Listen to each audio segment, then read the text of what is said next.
Hey, folks, welcome into the Jeff Thitoff Show. I'm Tito, Jeff Thitoff. To my left, Jimmie Bell, the defensive tackle, the Rose Bowl champion, the NFL defensive lineman. And you missed it because I screwed up the recording at first, but I had so much street cred with my new edition knowledge that now we can't even go back and do it because now it'd be lost. I thought you was going to start going, Candy Girl, no, I'm telling you, man. all my world. Oh. So wait, we're gonna do a TikTok one of these days. Me and Thitoff, and we're gonna do a quick new edition routine.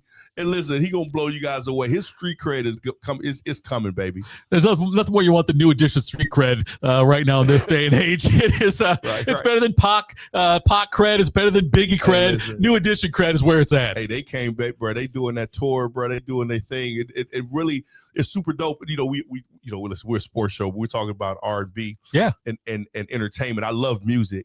The thing that I love is the timelessness of some of the music, right? Oh, yeah. You know, we talk about some of the music that's happening now, even some of the stuff that happened back in the day.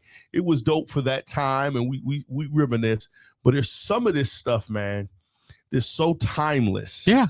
That when you listen to it now, it literally gets you just as excited. Just the feeling that those new edition, those BBDs, those Ralph Tresvants, those remember ABC? That was a spinoff of Another Bad Creation Playground. Come on, baby. What are you talking about, you, man? Come on, baby. To the Johnny Gills. Yeah. Hey, man, they're back on tour.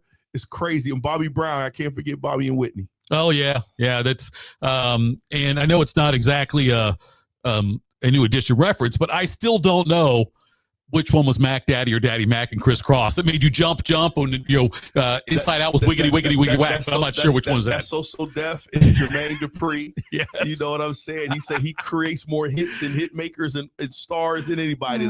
And he blew, but all of his stuff goes away. No matter how popular Jermaine Dupri is with So Def in Atlanta, he blew it with Janet Jackson. Yes, he did. How do you have Janet? Oh, I know. You're like 4'9". Mm-hmm. Janet loves you. Yeah. And you can't stay faithful. I know. Bro, you're mentally ill. I want to have enough money to where I can do what New Edition did in Any Heartbreak and buy a pair of black shoes and a pair of yellow shoes and mix it up. Where like my right shoe is black and my left shoe is yellow like they did in the video. Well, this is the key. Yeah. Are you going to do the parachute pants? Of course. Or are you going to do the tights? Oh, no. With the slides. Seriously, what do you think, man? It's got to be the parachute pants. It's got to be that, man. I need that. I need you in the tights. And that's our show so far right here. It is the Jeff Thitoff Show with Jimmie Bell. Download the app. It's free. Fantasy Sports app, Apple and Android users. Go to fantasysports.com. Lots of great new things happening there. The first thing I wanted to talk to you about, which really is like the third thing, since we had to start the show over, we already talked about R&B. So the first thing as far as sports goes that you people out there know, and my apologies calling you guys you people, our listeners, is this deal with a high school player, Huber Heights Wayne. He's a 5-star wide receiver commit, Jameer Brown, class of 2027. No one wide receiver, number 6 overall prospect in the country. And he and his mother filed a lawsuit against the OHSAA asking them, or wanting to change, because right now the OHSAA prohibits athletes from profiting from their NIL. And this lawsuit, though, what Brown's hoping to get, he said, he's got the earning power of over $100,000 a year to collect benefits. And this is what Brown said it was what he told ESPN. What pushed me was knowing that allowing NIL for high school athletes in Ohio could be a game changer for a lot of kids like me. My family's getting by, but being able to use NIL would take some weight off my mom and me by helping cover things like tutoring, training, and travel, which helped me grow as both a student and a football player. Where do you stand on this? Do you think high school athletes should be allowed to benefit from NIL? Okay, this is the deal. Now, the reality, this kind of dissect this a little bit. I'm gonna be a little bit everywhere at first, but the reality is he could make more than $100,000. Okay. What a lot of people, I think, sometimes when you're so close, you don't realize. But Ohio high school football is. We talked about this a little bit before. It's premier. It's in the country premier.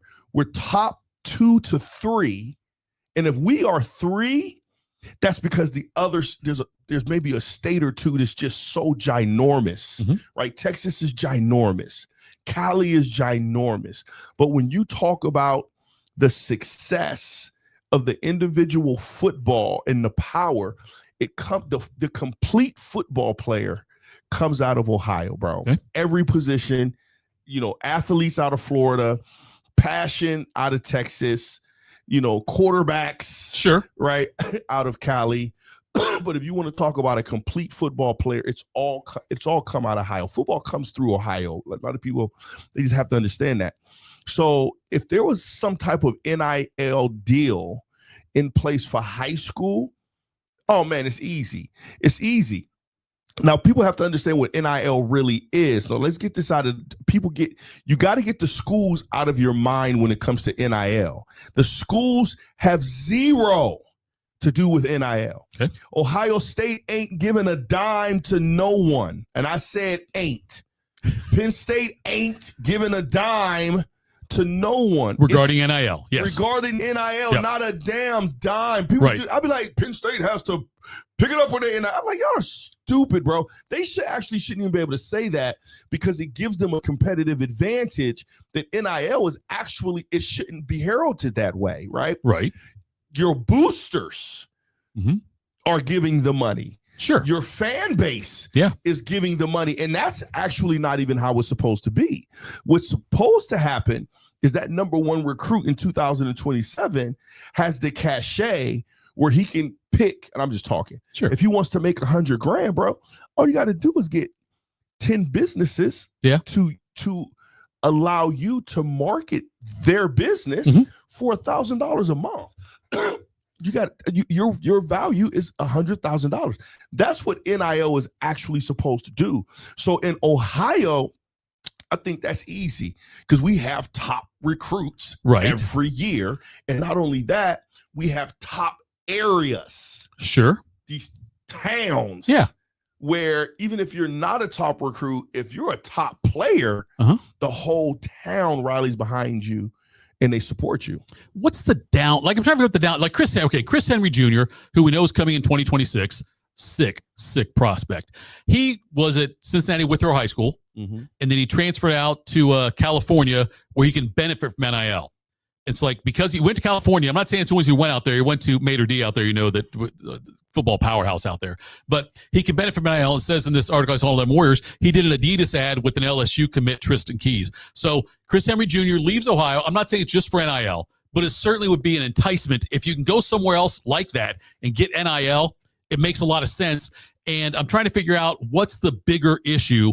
Ohio, the state of Ohio, losing people like Chris Henry Jr. or losing people like Jameer Brown here who go to those states where they can make NIL, or is the bigger thing them being worried about different areas of Ohio having more money than others to pay NIL, and so kids would move away? I think kids do that already for the opportunity. They think if I go to a particular school, then Justin Zwick did it. Justin Zwick from Ottoville up to Massillon, everywhere. Yeah, we could actually name a bunch of. Yeah, Troy Smith is a Springfield kid, and I'm not saying he got to Glenville area from Springfield, but I'm just saying, Braxton Miller is a Springfield kid, and he wasn't just. So they just didn't allow him to play. He wanted to play as a freshman. Springfield said, "We're not going to allow you to play as freshman."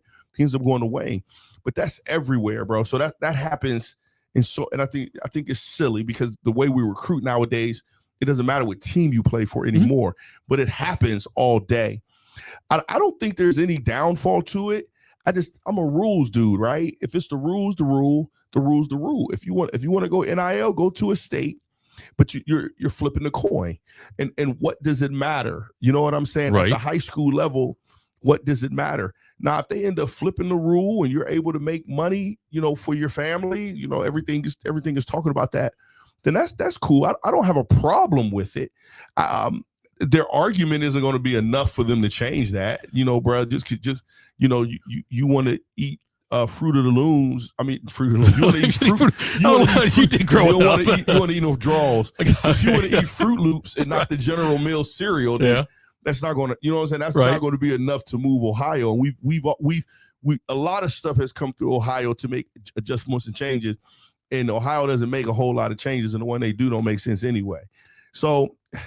I would, sometimes you need a pioneer that things don't work to challenge. Right. I remember when Maurice challenged. I know. In the NFL, bro, they wouldn't budge in. Yeah. And people told him they weren't going to budge. But even, they needed him to even, he was almost like the sacrificial lamb, but it moved nowhere, right? But there were some other times where guys sacrificed, they sued, even with NIL and even what's about to happen with profit sharing.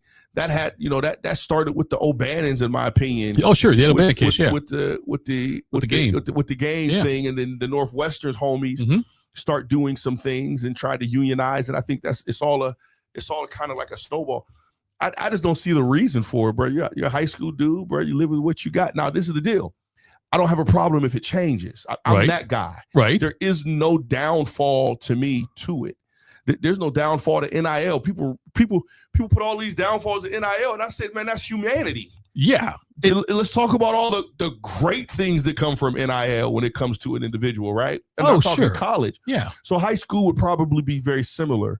You see what I'm saying? The thing's interesting about this to me is that, okay, we see all kinds of guys that are first-round draft picks in the NFL, second-round draft picks, and that flame out. For whatever reason, it doesn't work out. All day. They get a bunch of money up front, though, the signing bonus, all guaranteed money, first round pick, all these different things you get, and then it doesn't work out. Absolutely. Same thing we get with high school kids. You get high school kids that are like these 5-star kids that get to college, and all of a sudden, I mean, like Tate Martell's a great example from Ohio State. He comes in as all-world kid, and then ends up transferring to Miami, transferring to UNLV, and never does anything. Can't get on the field. Right. So, but if I see if a high school kid's has a chance to get paid now, and make what it's $100,000 they're talking about here, whatever guys can make, whatever you can do. If that gives you your family some relief, just in case you don't make it next level, I'm okay with it. I'm fine. I am too. I stand where you stand. But it's a slippery slope thing. And I'll tell you this. Michael Bennett, right? Former Buckeye. Absolutely. Okay, Michael Bennett. Michael Bennett's a lawyer. Right. Absolutely. And I have told him, and I don't know if he's done anything on it, but people don't listen to me. I have told him though that he should start specializing in helping high school kids negotiate NIL deals for college freshmen now, but or high school kids. At least when kids are in high school, like say you get a bunch of seniors together from a certain conference, the OCC, and you say, I'm going to have this summit here. Bring your parents. It's free. Come on in. I just want to tell you kind of things I can bring to the table for you. Absolutely. And then say, I'll help you negotiate. Because some of these kids, like when you talk about this kid right here, Brown, who said, him and his mom are just getting by. That leads me to believe, and I'm not trying to be stereotypical here when I hear that, though, that obviously if they're just getting by, then maybe his mom didn't have the financial resources as far as the knowledge of it, how to do things. And I would rather put something in front of those kids, all those kids, even like the smaller schools in Ohio, if you got a chance to do something, put somebody really smart who's well-versed in it, like a Michael Bennett, to help you navigate these waters so you don't get screwed. You mean for college? For college, or if it reverts to at the OHSAA, if the OHSAA changes, if this rule changes because of this lawsuit, then also with high school kids. Because give a high school kid a buddy of mine got inheritance when he was in 1989 when his grandfather died or something, and the first thing he did was he bought a Camaro and a long trench coat, and his money was gone. And so I'm just like, because that's where we were in high school. You want to be Smokey and the Bandit. Right. So, yes. So I'm just saying like that. I would want to have somebody like that to help navigate these families. Yeah, that won't matter, bro. They don't care, right? And it sounds good, and you sound, and I'm with you. But the reality is that every individual, what do they say? And it's the truth. Money makes you more of who you really are. Oh my God, Carter said the same damn thing. I was on the show with him, and we were talking about, does money change me? I said, did money change you? And he said, money doesn't change anybybody. It reveals who you are. That was the exact line there. Some people do make mistakes, right? I got a little bit more money. I may look at something a different way that I didn't look at it. Yeah.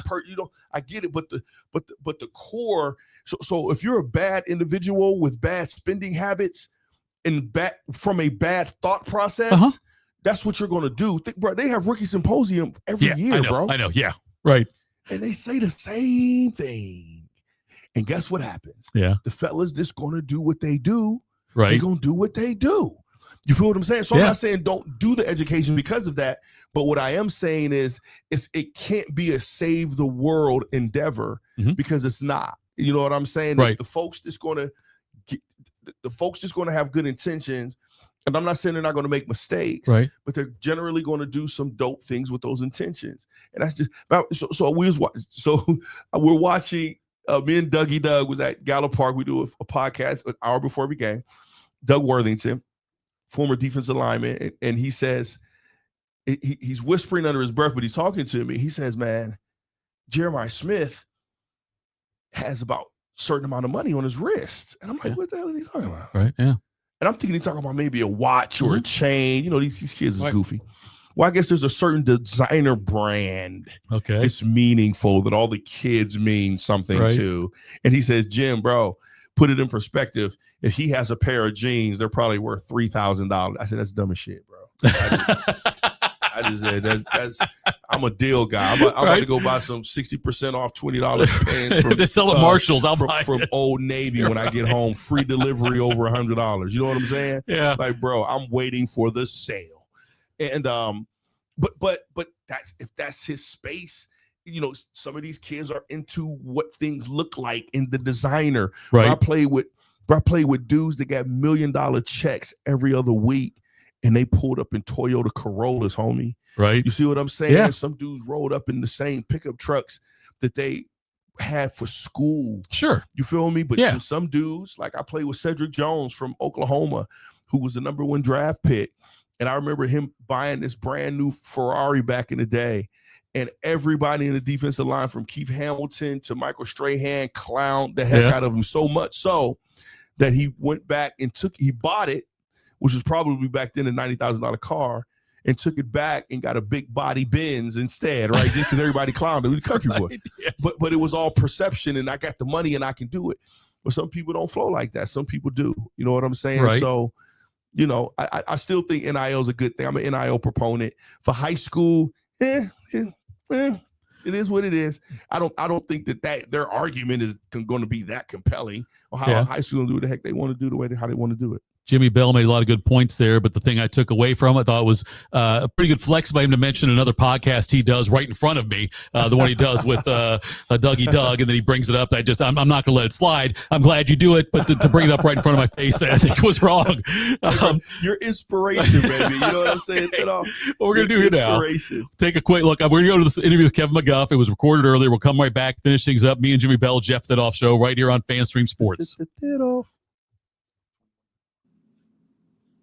All right, now on the Jeff Thitoff Show, joined by Ohio State women's head basketball coach Kevin McGuff. Kevin, it's been a hot minute, my man. How are things looking so far here, getting ready for the season?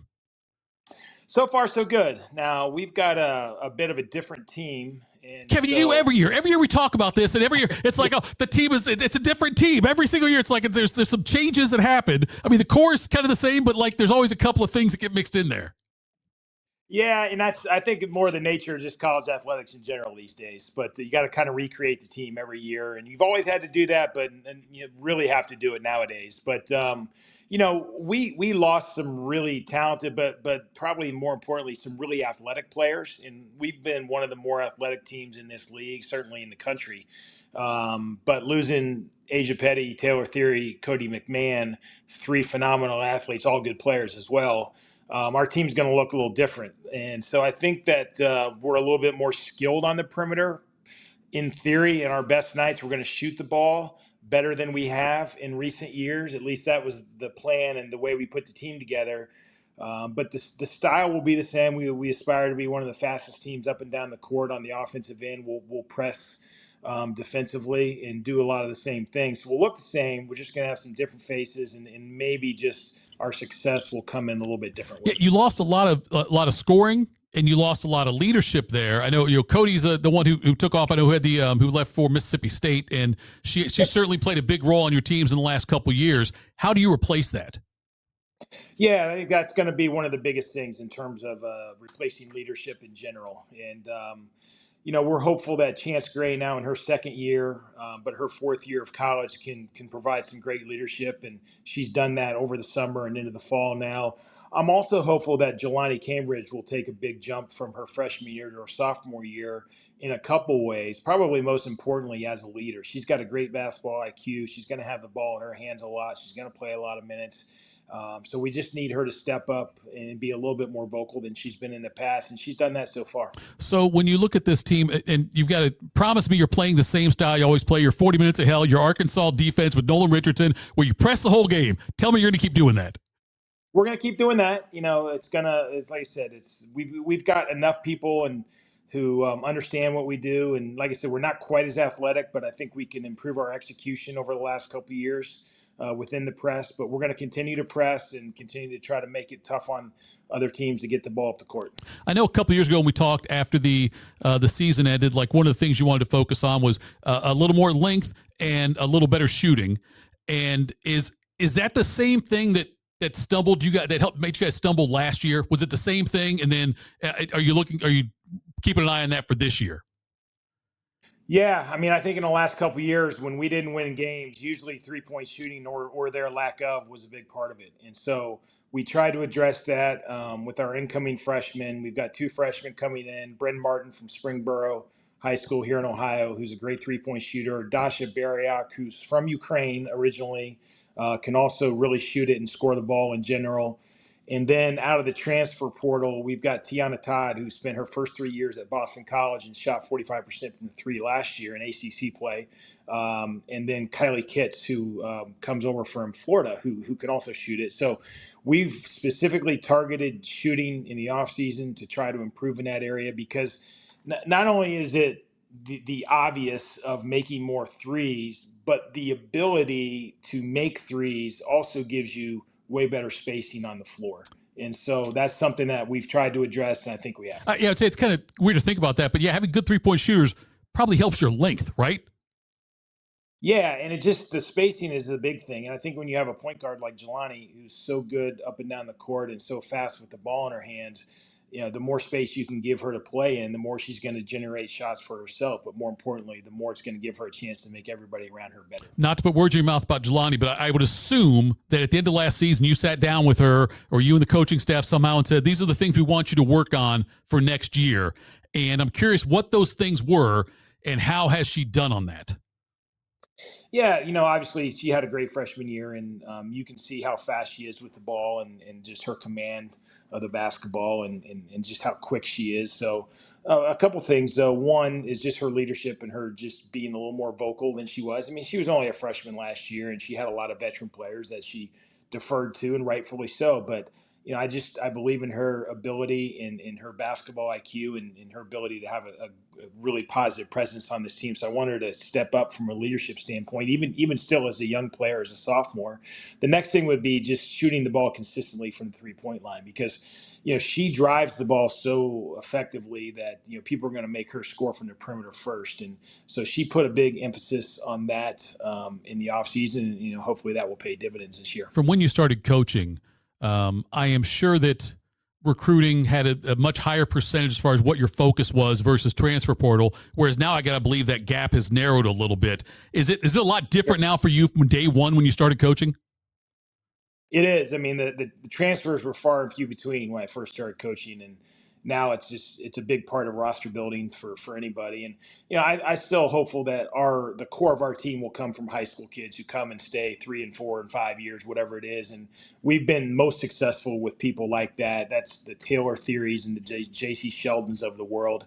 But at the same time, you can't recognize the fact that you can take people out of the portal at the end of the year who have demonstrated that they can be successful in college. They can add depth and experience right away. And so, we want to win with high school kids who develop here, but we're certainly going to continue to take transfers that are a great fit. When it comes to also another change since you started coaching even at Ohio State was the makeup of the Big Ten now.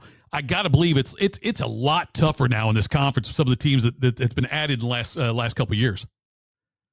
Well, it's incredible because, even going all the way back when I first got here, we were just adding Rutgers in Maryland, and, Maryland's a perennial top 10 program. And at the time when Rutgers came in, that was kind of the end of C. Vivian Stringer's career, where they were in the top 10 as well. And then all of a sudden, fast forward to nowadays, where you've added the 4 West Coast teams who are all great women's basketball programs, and it's an incredibly difficult conference to play in, but it makes it fun.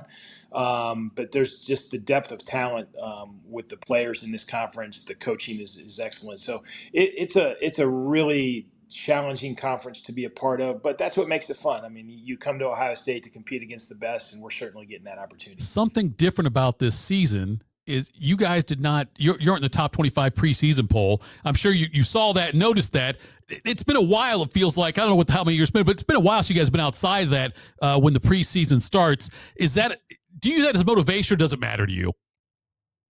I mean, listen, we're used to being in that poll, but for me, I'm just worried about really trying to focus on let's make sure we have a great practice today. And yeah, I think it has never. Hey, if we were ranked number one in the country, I would say don't worry about it, because I mean, look at football. Look who was ranked number Yeah. one and who was ranked number two heading into the season. Look where they are right now. And I say that to say, regardless of where you're ranked, it is so difficult for prognosticators, whether it's the media or whether it's coaches' polls, to predict these preseason polls based on how much turnover there is in the offseason. It's just crazy. I don't know. I don't know if we should be in it or not. I really do not know enough about our team yet, and I don't know enough about the other teams around the country based on all the turnover that we've had in the offseason. But I do know that we've got a great group of kids that I think fit our style. But we got a long way to go to be the team we're capable of being. But we're going to continue to show up every day in practice and make sure we keep getting better. And you've scheduled, I don't know, let me ask you this. What role do you play in the scheduling? I sign off on everything. I will admit to that. And looking at the schedule, I don't want to admit to that right now.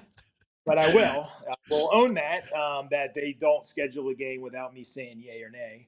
I don't do the nuts and bolts necessarily in seeking out the games. Right. But, we're going to find out a lot about ourselves. And given the youth and inexperience of our team, it might have been a little bit of overscheduling. But, hey, you know what? The schedule's the schedule right now. And so we're going to show up, we're going to play it. And, obviously we're going to learn a lot of ourselves in that Connecticut game early on in the season, and the defending national champs, and they had a great offseason adding some more talent. So, but hey, the biggest thing in the non-conference before you hit Big Ten is you've got to get a feel for where you have to improve and get better, and we're going to find that out. I like the Izzo method, though. I like the fact that it's going to be. I mean, I don't know how you guys do with Connecticut. There's some tough games in there in your whole non-conference schedule, but it's all geared towards just when they announce the field, having your team being the best that it possibly can be, peaking at the right time.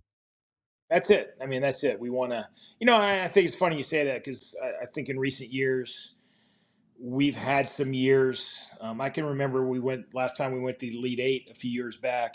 We didn't play real well in January and February, and part of that was we had some injuries. J.C. Sheldon was out.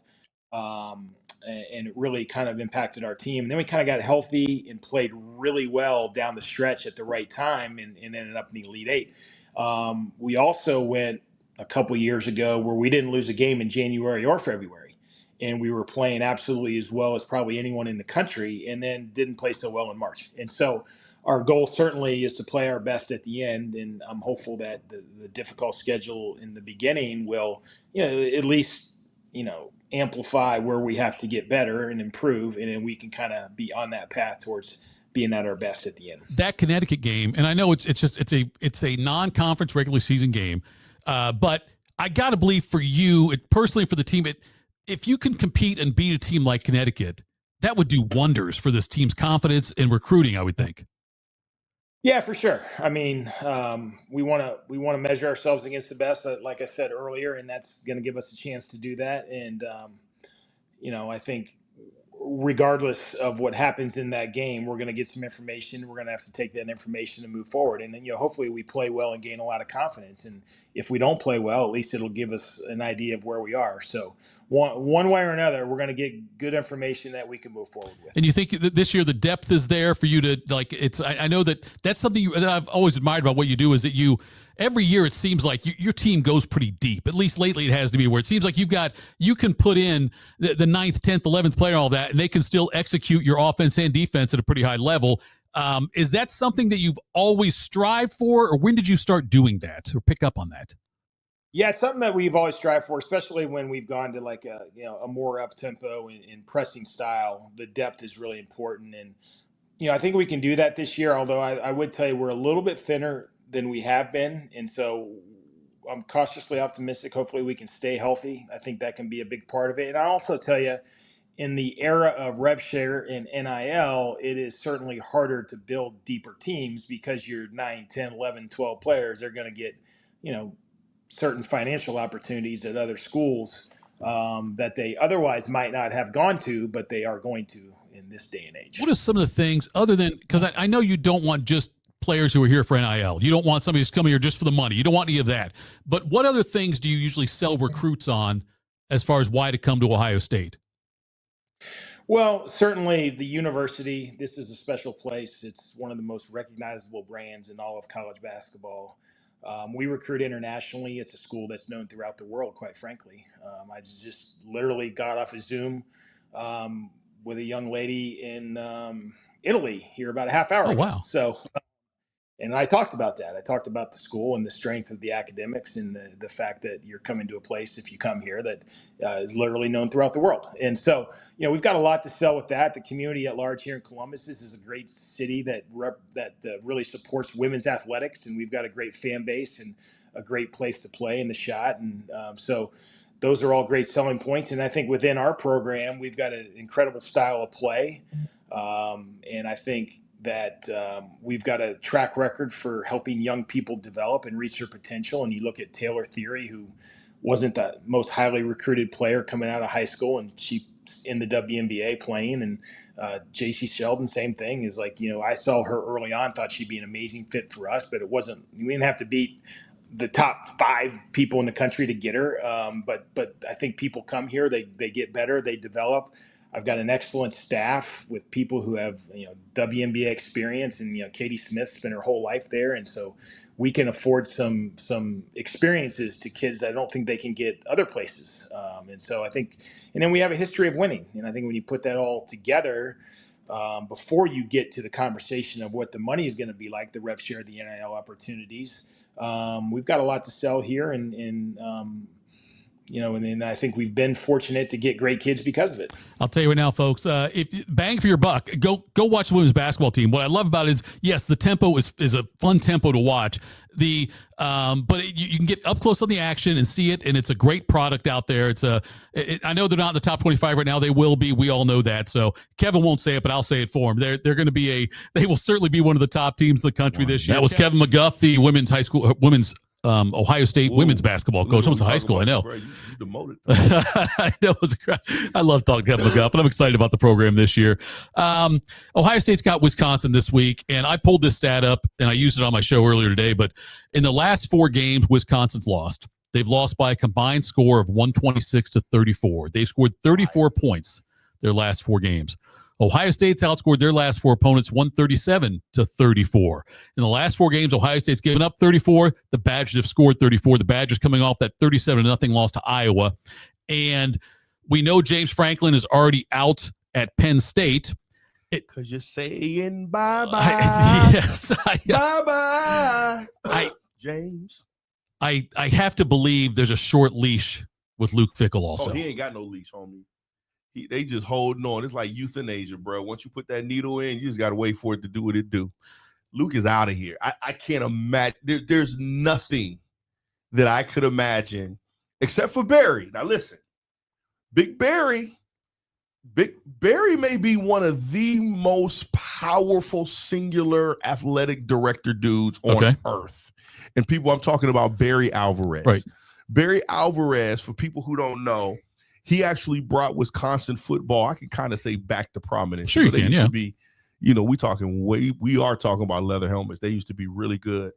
And he brought them back. And I'm talking with some big-time players, big-time expectations every year, just like Iowa, right? If an offensive lineman comes from Iowa or you get recruited from Iowa, you know you're a guy. Yeah. And that's over some of these other teams like Ohio State and Alabama. Iowa is an offensive lineman school. Wisconsin was an offensive lineman school. If you went there, you knew you were playing in the league. Sure. And he brought that program back. He's now the athletic director. I look at the athletic director anymore, but I think he still has a major role in the program. I think that I don't think he's still the AD, but he still is very much a part of the program. Okay. So he think about this. Yeah. He has such a major role that I think he's the athletic director. He's the face of Wisconsin. He's like the governor of Wisconsin as opposed, absolutely in that Wisconsin program. It's crazy.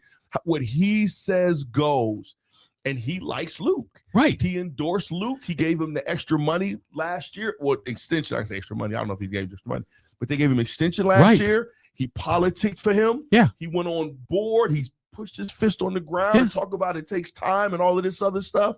And then you have this season. And there's a lot in that, man. You know, you can take injuries and all of that's fine. Some of it is just lack of performance. Not in every area. Sure. But in most of them, right? Yeah. The one light spot is defensive line, which isn't, I'm not minimizing what we do. It's not hard to find a J.J. Watt out of Wisconsin to do his, you know what I'm saying, and his brother to get them to stay, because they weren't big-time recruits anyway. They were guys that Stingletti's going to look at film and be like, ooh, that dude can play. Right. No, he's no one's radar. He can play. Get him over here. Yeah. You see what I'm saying? Sure. Their linebackers, ugh. Their defensive backs, ugh. Yeah. Now, they do have a running back or two, but the offensive line, ugh, can't get it going. They do have a fast wide receiver, but what are they on their 90 millionth quarterback? They get the quarterback is all the time. And just put things in perspective, and you can tell me you disagree. Barry Alvarez is like the Woody Hayes of Wisconsin, the Bo Schembechler of Wisconsin, where even if he's not a coach or an AD, he's the powerful guy. Bro, now this is true. Yeah. He may be more powerful in that program, right, than all of those guys are in their perspective. Could be, That's how powerful Barry Alvarez is. The thing with Fickell, and I think the mistake he made, look, I still think he can coach. Okay, he showed he coached Cincinnati. I think he can coach. I don't think he's lost his ability to coach.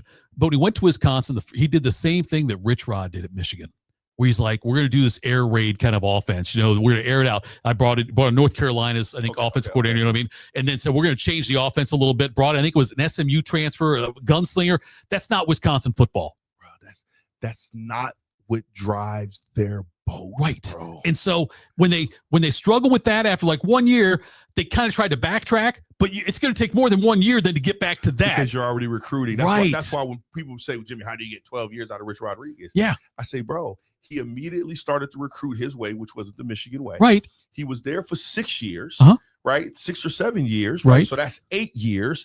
The new coach that comes in, he's going to start recruiting his way. Right. So you get freshmen, that's 9 years, and then get them developed. That's 12 years. Yeah, you're right. It was literally 12 years, and I said that.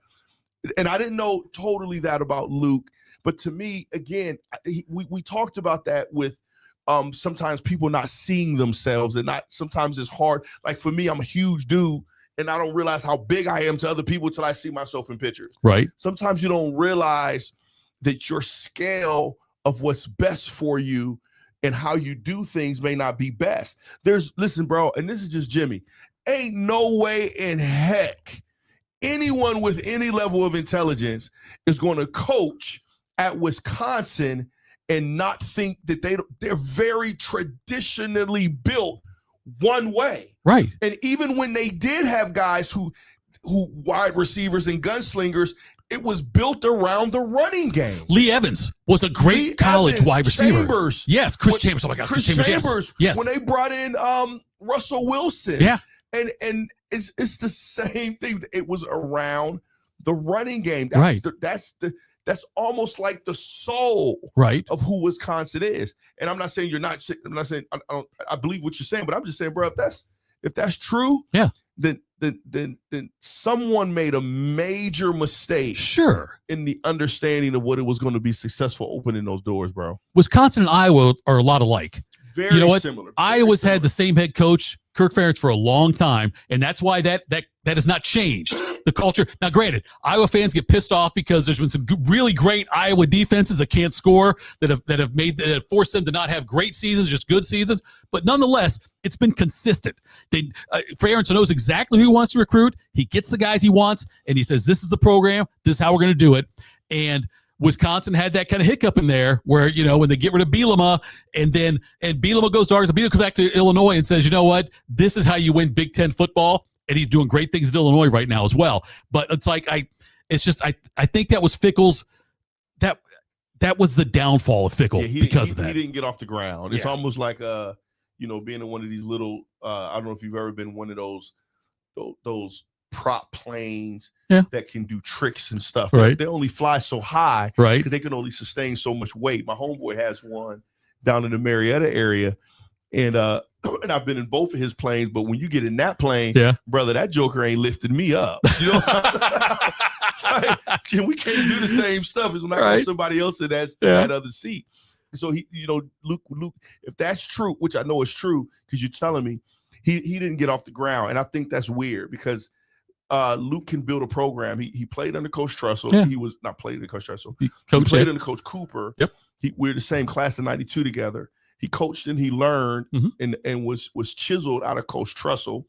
And he played a very similar Coach Trussell brand of ball at Cincinnati. So I wonder who convinced him. Right. And, and I'm gonna give him some grace and say maybe he was manipulated by a pretty girl with a BBL and some tatas. I don't think that was the case. Luke, I know you like running the ball, but I like a high flyer. What's going to happen to Fickell is he's going to have to take. You're right. It's inevitable he's going to lose a job, and then he's going to have to take a DC job somewhere and work his way back up and be a coach again somewhere else if he wants to. But it's going to he'll be the next coach to go in the Big Ten, and it's they've lost 4 straight. I know that Ryan Day will. I don't want to say he's going to show mercy on him, but Ryan Day is not. Ryan Day could probably hang 50. If Iowa scored 37 in Madison, Ohio State and Madison can score double that if they want to. And that's a rivalry, so they blanked them too. Yeah. So it was a 37-0. Right. So yeah, bro. It's going to be tough. It's going to be rough. It's going to be tough because what they're good at. So our running game is suspect right now. Sure. Their defensive line is not. Right. And I'm talking. I ain't say front 7 guys. Yeah. Their defense. They're tops in the nation in run defense with bad linebackers. Right. That means your front 4 is balling. Oh, bro. yeah. Like they're making plays. Yeah. What are they going to make our running game look like? Right. Exactly. Right? Yeah. So which means their defensive backs are poo, P-U-P.U, which means we're going to be forced to throw that thing. Yeah. Yeah. So we're not going to stay out of the end zone. You know what I mean? We're going to have to put a cage. We're going to have dudes getting 70-yard bombs and sliding on the 1-yard line just out of liking Coach Fickell. You know what I'm saying? I hear you. Like, so it's just a bad day for and it's a terrible matchup. And not because we're so dope. It's literally the matchup. Their defensive line, if we're talking about it on paper, is going to stifle our running game, which means we're not going to sit there and look like clowns. Right. So we're going to throw that thing. Yeah. And their defensive backs and their linebackers are really, really bad. You see what I'm saying? Oh, yeah. So and they don't have any way to move the ball. They haven't moved the ball. They haven't put points on the board. Nope. Tons of turnovers. Just a bad deal. All right, folks, that's it for the Jeff Thitoff Show. We'll preview more of Wisconsin on Friday. I'm going to find you on Friday and make sure we do preview OSU Wisconsin even more, Jimmy. I'll be waiting on you. For people in Springfield, I will be out there. Braxton Miller's dad passed away, so I'm going to go out there and support him in Springfield area. Why did they bring it down? What? I'm a I didn't know Braxton Miller. Okay, that's fine. A dope dude, bro. That's fine. Yeah, good. And that's good for you for going out and supporting your friend Braxton Miller. I'm a celebrator. I got you. I celebrate people. I got you. If you live the if you live the P.U life, poo, right? Then I ain't gonna say that. Where do they find you on social media? Tell everybody. On all social media platforms, JIMMIE, because I don't know that Y guy. And if you guys so happen to be on the ISX, it's the Know-It-Alls 909 Fizz-Eye. There you go, folks. Download the FanStream Sports app. It's free for Apple and Android users. FanStreamSports.com is the place to go. We're back again on Friday to talk more about Ohio State, Wisconsin.